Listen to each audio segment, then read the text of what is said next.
Welcome to Marketing Game Changer Secrets, where you will learn from one of the top leaders in the network marketing industry.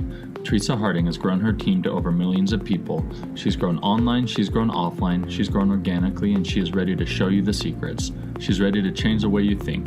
She truly cares about the success of her team and the people that she teaches. So get ready to learn the tips, tricks, and secrets that will allow you to grow a successful business in the 21st century.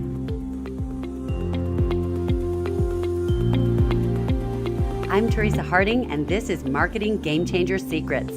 This podcast is for people who know that this industry is not about the network marketer anymore. It's about the people we serve and the change we can make in other people's lives. It's about the entrepreneur inside each of us who is trying to find our voice. It's for the people who want to change the world and are looking for the most powerful way to make that happen. Hey guys, welcome back. I'm excited about today's topic because this is probably the most important thing in network marketing. At least it's one of the most important things. And it's duplication. And if we do not know how to do this, we will not be able to create a serious income, because we can help people, we can share our product, even if we're good at helping people and bringing people into our team, and we'll make money. That's great. But we will not create massive residual income if we do not know how to duplicate. So I want to talk just a little bit about that, a couple of the steps that have to happen in duplication for it to work. Number one, you've got to have a system. It does not have to be complicated. It can be something, in fact, it needs to be very simple. So a lot of times your companies will have something that is a system that you can follow. Sometimes they don't.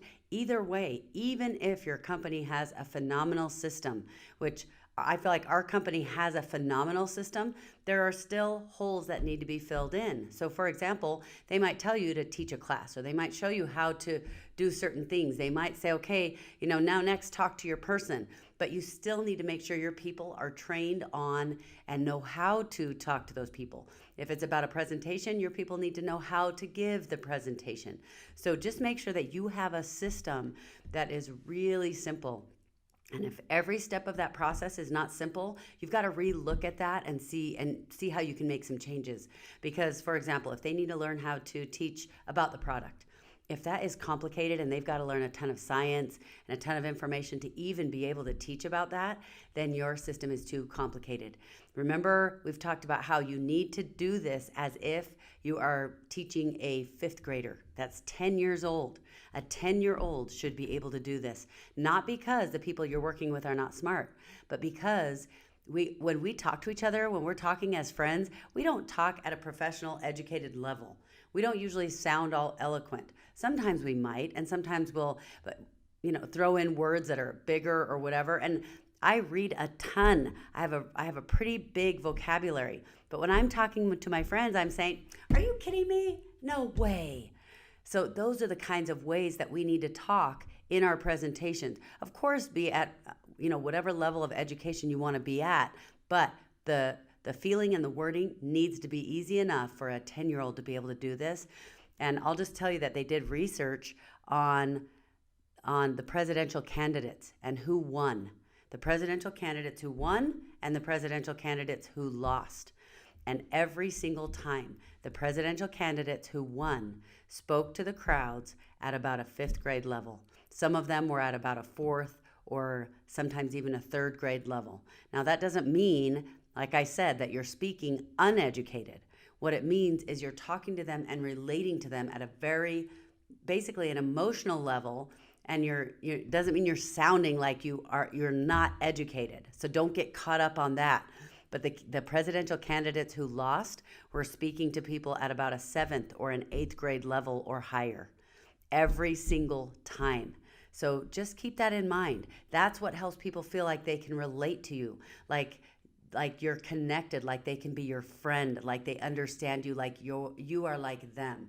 So I want you to start paying attention to the way that you talk to your friends, the people that you're close with, then the way you talk to the people who maybe you're friends but you're not as close. You are a little more formal. You use different words. You use different tone of voice. So make sure that your system includes the simplicity model that allows you to talk to people at about a fifth grade level. And as you start to pay attention, and even if you're going, oh my goodness, that's ridiculous, I want you to pay attention. As you pay attention, I promise you, you are going to start recognizing times when you go, oh my goodness, this is exactly how I would talk if I was talking to someone I'm really close with. So keep that in mind. So that's number one. You must have a system, something that they can follow. It's just a step-by-step process. And if you don't have one yet, all you've got to do is write it out, right? Okay, step one, when they first get involved, I've got to show them how to do the back office. Number two, step two is now I've got to, help them figure out who they're going to talk to. Step three, I'm going to help them know how they're going to talk to them. And the more your system gets in place, what's going to happen is you're going to have maybe recordings of certain things so that now you can say, okay, now what I want you to do is practice some ways that you can talk to people, and I'm going to send you a script because now you've got it written down. Or you might say, I'm going to send you this video where I'm teaching how to do that. You don't have to have videos, you don't have to have written scripts to have a system, but as you figure out your system and you've got your step-by-step, what's going to happen is you will start to write it out and make a little video. They don't have to be professional. You just hold up your phone and make your video, because what that does is it saves you and your team members a ton of time. Because think about this. If you've got a system and you teach people how to do, like, for example, in our company, we do a wellness consult because our product is a health product. So now we do a wellness consult where we sit down with someone and we go through anything they want to talk about their health, and we help them find solutions to those problems. So I know exactly how to do the wellness consult. I know how to teach it, and I've learned how to teach it really simple. So there are just a few steps in the wellness consult. But if I've got to stop and teach that every single time I have a new person come in, or let's say I bring somebody in online, they're brand new, I need to teach them how to do the wellness consult, and now they bring somebody in, and let's say our team is growing fast, they bring someone in, and their person brings someone in. Are they trained well enough to know how to teach someone else to do the wellness consult? Probably not. They probably might, they might need to get a little bit of confidence. They might need to see it a few times or practice it a few times. Our team is growing fast enough. We don't have time to wait around for them to wait on a call from me to show them how to do it. So I've created videos. I have scripts written out. I have everything written out for them so that they can just go step by step. Now, again, you don't have to start that way. And usually if you don't have that, it's because you're starting or your team is small or you haven't figured it out yet. That's okay. That's why you're listening to this podcast. So now you're going to start doing it with your leaders. And as your team starts to grow and you go, oh my goodness, okay, I'm having to do the wellness consult 8 times a week or 3 times a day. It's about time I make a short little video, teach how to do it. So now when you connect with your person, doesn't mean you're going to say, okay, just go watch the wellness consult. You're going to get excited with them. Congratulations, you joined our team. However it is that you do that, you might do it through email. You might do it through, person to person. You might have a Facebook group where I'll get on live and say, congratulations, welcome to all the new people, that kind of thing, so that they feel connected.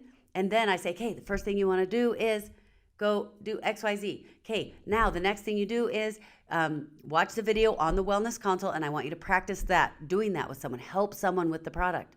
Do you see how that works? So make sure that you have a system. And the second thing that you need to do is you need to make sure that you have a way to connect with these people. These people, they need to be part of a community. And whether you do it online or offline, there are ways online that you can help people feel very, very connected. But it's got to be strategic. Make sure that you're helping them feel connected. So if you're not talking to those people individually, then you darn well better make sure that online it's set up in a way that they receive information. Maybe the email says, oh, you get to be part of this group, and so come join us on this group. But then when you have new people join you, you better be saying, congratulations, welcome to John, Emily, and Tara, or whatever. You have their names listed. You do things that make them feel like, oh my goodness, they notice me. And then when you do lives, you can have question and answer sessions. You can do things that help people feel like they're part of a whole community. Now, the best way to do it is to combine the online piece so they get a lot of support and a lot of interaction. They feel like they're connected, but to have the offline piece in this way, because I've got millions of people on my team. I can't be calling everybody on my team, of course. That's not how you want to set it up. That's not a duplicatable model. So what you want to do is have it set up so that it's kind of like the calling tree. My front line talk to their front line, and their front line talk to their front line. But the reason I do the online stuff is because, number one, it allows me to connect with everyone on my team who wants to have that interaction, but it also allows me to connect with the people who maybe their upline aren't built, they stopped building, or they aren't being engaged. They aren't calling the person like maybe would be best. They're not making sure they're taking care of their team. You guys, this is not a perfect world. In a perfect world, all of our leaders would be doing exactly what we'd love them to do, but they don't. So I set it up as if my leaders are going to be taking care of their people. And so we train to do it that way. But I also set it up so that if nobody ever talked to a new person on my team, they will absolutely feel engaged and included in a group, in a community, and with me. So keep those things in mind as you're setting up a system, as you're making sure that you are duplicatable, because just remember that duplication, that is what creates massive residual income. And it is when you get people on your team who start sharing and spreading their business and growing their business, that's when yours goes crazy. So good luck with that, and I will see you in the next episode.